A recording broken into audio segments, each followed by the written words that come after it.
Con un fraternal abrazo, como siempre, les saluda a ustedes su amigo José Manuel Marmolejo Delgado en nuestro programa Golpe a Golpe, Verso a Verso de esta gran estación, OMV Radio, desde Ecatepec de Morelos, Estado de México.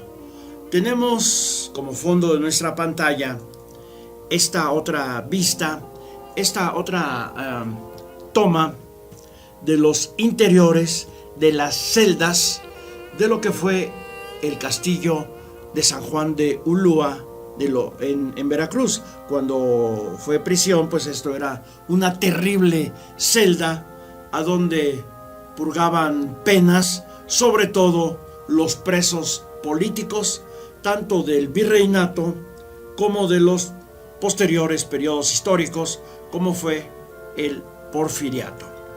Damos inicio a nuestro programa hablando de la historia tan importante de nuestro municipio, Ecatepec de Morelos, y seguimos empleando como fuente para esta información este libro Efemérides de Ecatepec, de la autoría de Juan Pablo García Vallejo y Alfonso Bautista García, quienes nos dicen que en el año de 1700 murió Leonor Zúñiga y Ontiveros.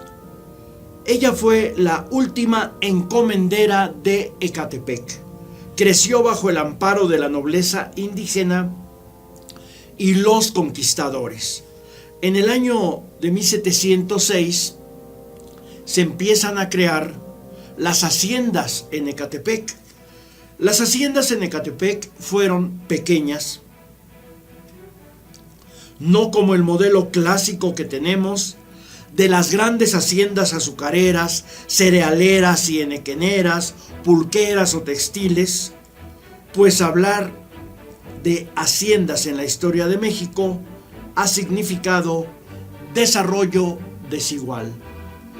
Para estas fechas la hacienda es otra figura jurídica de propiedad de la tierra en todo el país. En Ecatepec se establecieron las haciendas Cerro Gordo, El Risco, Ojo de Agua, Santa Ana, San Miguel, Santa Lucía y San Juan Labor.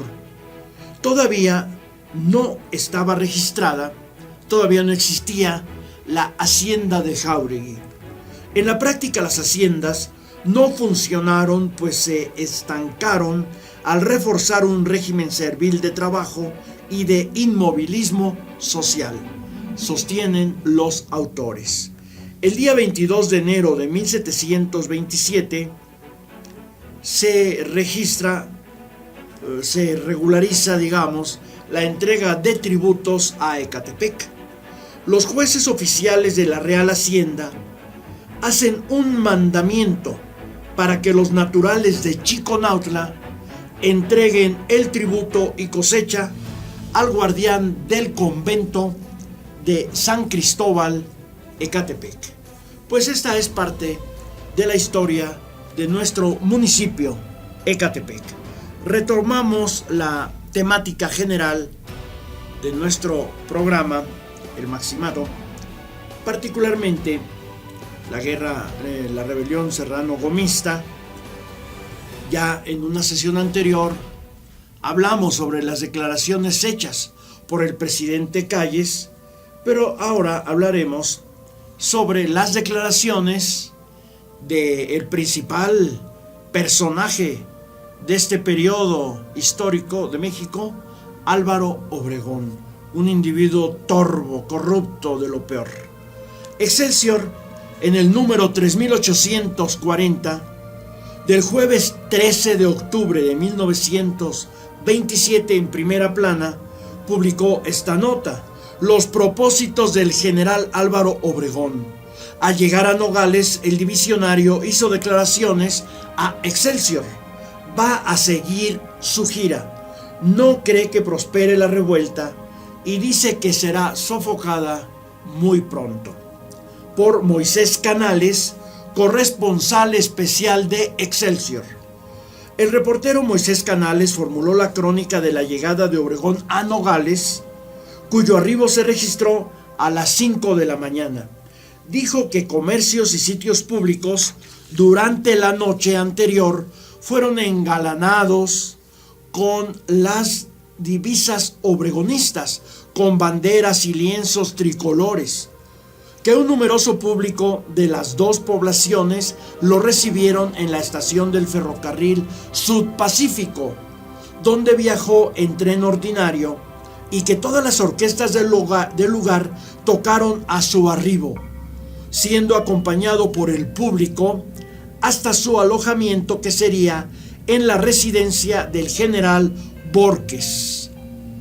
Llegó con su secretario Enrique García Bracho, su ayudante Homobono Márquez y su médico de cabecera, doctor Sánchez. Obregón respondió al redactor que estaría en esa ciudad 3 semanas descansando y luego regresaría a la Ciudad de México a reanudar su gira de propaganda política a través de la República. Afirmó que en efecto hubo un complot para asesinarlo y justificó el actuar del gobierno contra la subversión, que fue un movimiento pésimamente organizado, diseñado para correr y no para acometer, y que sería de muy mal gusto que otros militares defeccionaran. El sentir popular está en favor del gobierno, por lo que no puede prosperar ninguna tendencia revolucionaria. Creía que los gomistas caerían en una semana y que los agraristas se sumarían al gobierno para perseguir a los alzados. Afirmó que él, Obregón, cuando en mayo de 1920 abandonó la capital, regresó después con 14,000 hombres. Eso lo señaló al descalificar la sublevación contra Calles, diciendo que no era una verdadera revolución, sino un motín militar. En otro sentido, declaró que durante sus primeros años como presidente adquirió mucha experiencia, que trabajaría para que los derechos en México fueran respetados, los derechos de México. Mostró interés por la Ley de Previsión Social y el Seguro Obrero, la posterior Ley del Trabajo y el Seguro Social, y afirmó que el espíritu de la ley consiste en definir las responsabilidades del capital ante el trabajo, quedando el obrero bajo la tutela del Estado. Estaba convencido de la rendición total de los aborígenes yaquis, quienes en Pitahaya y Bicam fueron a saludarlo, y él respondió estrechándole las manos a todos los gobernantes y jefes yaquis. Comentó el reportero que Álvaro Obregón estaba lleno de optimismo respecto a su propio porvenir y al de México, y que no pensaba retirarse de la campaña electoral, ahora sin adversarios, puesto que tenía el apoyo popular.